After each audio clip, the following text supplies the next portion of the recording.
दोस्तों, हमारे YouTube channel पर आपका स्वागत है।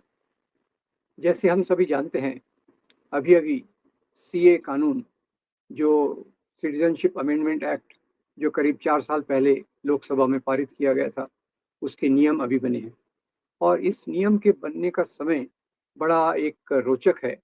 वो इस मामले में कि ये नियम उसी समय लागू किए गए, उसी समय सामने लाए गए, जब सुप्रीम कोर्ट में इस सरकार को बहुत बड़ी फटकार लग रही थी।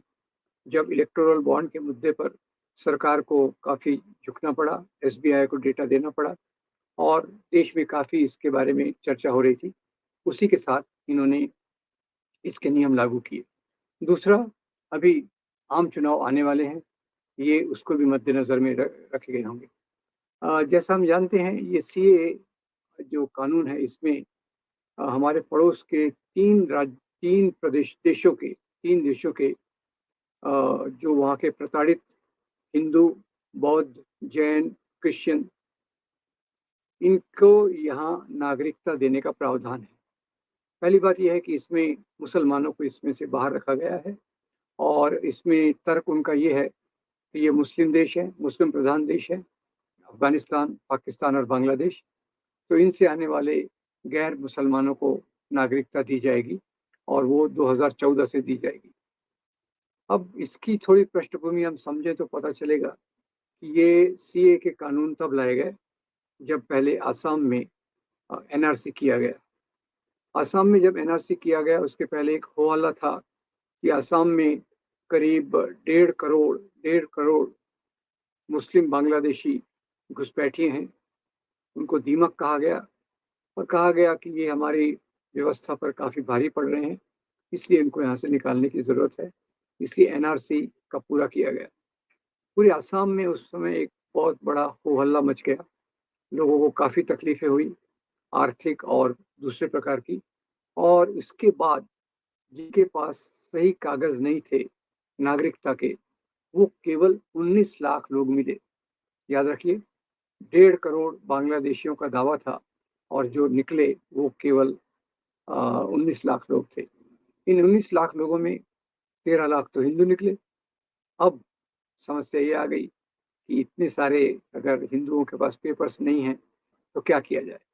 तो उसके जवाब में सीएए को लाया गया ताकि मुसलमानों को छोड़कर बाकी लोगों को यहाँ की नागरिकता दे दी जाएगी।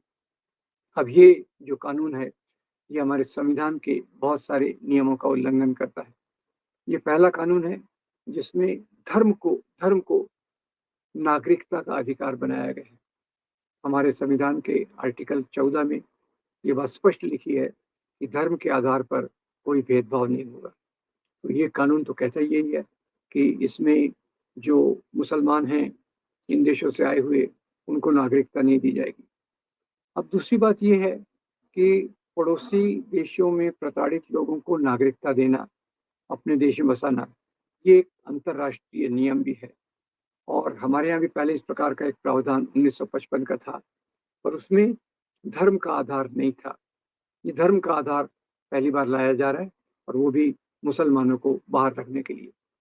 दूसरी बात ये है कि प्रताड़ना जो है, प्रताड़ना केवल मुसलमानों की, मुस्लिम मुस्लिम प्रधान देशों में जो प्रताड़ना है, वो केवल हिंदू और क्रिश्चियन, बौद्ध, जैन की नहीं है। वहाँ कई ऐसे मुस्लिम तबके भी हैं जिनके खिलाफ प्रताड़ना होती है, जैसे पाकिस्तान में अहमदिया हैं, कादियानी हैं। वैसे ही देखा जाए तो प्रताड़ना का जो मामला है, हमारे पड़ोसी देशों में श्रीलंका में सबसे ज़्यादा प्रताड़ना हिंदुओं की हुई। जो पहले एलटीटी के नाम पे वहाँ बहुत कुछ हुआ, उसके बाद हिंदुओं के खिलाफ बहुत प्रताड़ना हुई और इसके चलते इस कानून को लाना कि जहाँ बांग्लादेश, पाकिस्तान, अफ़गानिस्तान को तो रखा गया है, और श्रीलंका और म्यांमार को इसमें से बाहर रखा गया है, जिसमें बाकी सभी लोगों को तो रखा गया है और मुसलमानों को बाहर रखा गया है।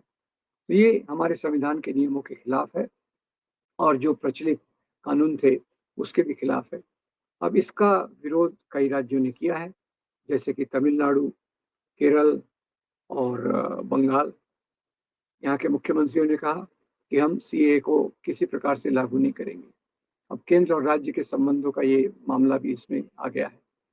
वैसे देखा जाए तो यहाँ जो आसाम और दूसरी जगहों पर जो इन्फिल्ट्रेशन जिसको कहते हैं, पर लोगों का आवागमन होता रहता है कई कारणों से, भौगोलिक कारण है, आर्थिक कारण है, जिसके कारण इस प्रकार की चीजें होती हैं। तो ये जो चीजों को ऐसा किया गया है, ये एक सांप्रदायिक एजेंडा के तहत किया गया है। जो भाजपा सरकार है जिसने ये कानून लाया है, वो निश्चित रूप से एक हिंदू राष्ट्र के एजेंडा पे काम कर रही है, जिसमें मुसलमानों को बाहर रखने के अलग अलग तरीके किए जा रहे हैं, मुसलमानों को प्रताड़ित करने के अलग अलग तरीके लगाए जा रहे हैं। अब यहाँ जब भारत के कानूनों का सवाल है, तो उसमें ये कानून का आना पहली बार हमारे संविधान को एक प्रकार से धक्का देता है। दूसरी बात यह है कि इसके खिलाफ बहुत सारी याचिकाएं IUML और दूसरे करीब 200 संगठनों की याचिकाएं सुप्रीम कोर्ट में हैं, और जब तक वो याचिकाओं का फैसला सुप्रीम कोर्ट नहीं देता, ये कानून तो लागू हो जाएगा। जैसे हम जानते हैं कि NRC को लागू करने के पहले कई राज्यों में डिटेंशन सेंटर बनाए गए थे, इस कल्पना को रखते हुए कि यहाँ बहुत सारे मुसलमान घुसपैठी आ गए हैं और उनको निकालना है। ये डिटेंशन सेंटर की हालात भी बहुत खराब रहती है जनरली, और उसकी भी कई कई कहानियां ऐसी आई हैं जो काफ़ी पीड़ा देने वाली है। दूसरी बात यह है कि यहाँ जो जिस प्रकार के लोगों को नागरिकता दी जाएगी, अब वैसे तो ये मानवता का आधार है, अंतर्राष्ट्रीय कानून का अधिकार है, पड़ोसी देशों के प्रताड़ित लोगों को नागरिकता दी जानी चाहिए। और अगर उसमें से एक धर्म के लोगों को बाहर रखा जाएगा, तो कल चलकर ये हो सकता है कि यहाँ के कई मुसलमान जिनके पास बराबर नागरिकता के पेपर्स नहीं हैं, उनको भी एक प्रकार से प्रताड़ित किया जाएगा। उनके खिलाफ भी नागरिकता उनकी वंचित करने के लिए काफ़ी किए जाएंगे। जैसे हम जानते हैं कि कई क्षेत्रों में भारत के जैसे आसाम में खास तौर से ब्रह्मपुत्र नदी अपना रास्ता बदलती रहती है, और उसके कारण कई लोगों को उनके घर बार और ये सब उजड़ जाते हैं। दूसरे भी देखा जाए तो भारत के आम जनता में भी अगर देखा जाए तो सबके पास उचित पेपर होना ये संभव नहीं है।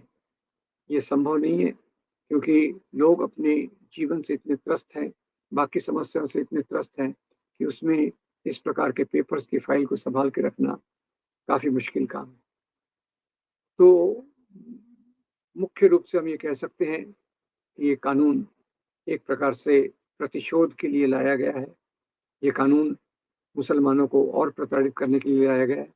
तो इसका विरोध जिस प्रकार से कई लोगों ने पिटीशन फाइल की है, उम्मीद ये की जानी चाहिए कि सुप्रीम कोर्ट इस मामले में ज़्यादा देर न करे और जल्दी से जल्दी संविधान के अनुसार अपना निर्णय इसमें बताए, ताकि इस प्रकार का कानून लागू न हो और जो इसमें नागरिकों को तकलीफ होगी वो तकलीफ नहीं होना चाहिए। मैं उम्मीद करता हूं कि हम सब लोग इस बात से सहमत हैं कि एक मानवता के आधार पे जो लोग हैं उनको रहने देना चाहिए, उनको रेगुलराइज करना चाहिए, और उसके लिए जो हमारे पहले कानून थे 1955 के और उसके पहले के, वो कानून काफ़ी उचित हैं। दूसरा, ज़्यादा से ज़्यादा कर सकते हैं कि इसमें यूनाइटेड नेशंस के जो नियम हैं उन नियमों को हम उठा सकते हैं, और यूनाइटेड नेशंस के भी नियम जो हैं उसमें भी धर्म का कोई आधार नहीं होता। तो मैं उम्मीद करता हूँ कि ये कानून इसको ज़्यादा लंबा नहीं खींचा जाएगा, और इसके कारण यहाँ के जो सामान्य लोग हैं उनको तकलीफ नहीं होगी, उनके ऊपर कार्रवाई नहीं की जाएगी, और ये डिटेंशन सेंटर में लोगों की जो भेजने की बात है वो भी काफ़ी एक डरावनी बात है, जो मेरे ख्याल से नहीं होना चाहिए। तो खैर, हम उम्मीद करते हैं कि सुप्रीम कोर्ट इसमें अपना फैसला सुनाए और इस प्रकार के कानून को लागू न होने दें। आपका बहुत धन्यवाद। अगर आपको ये वीडियो ठीक लगा तो इसको आप लाइक कीजिए, फॉरवर्ड कीजिए और हमारे चैनल को ज़रूर सब्सक्राइब कीजिए। Thank you very much.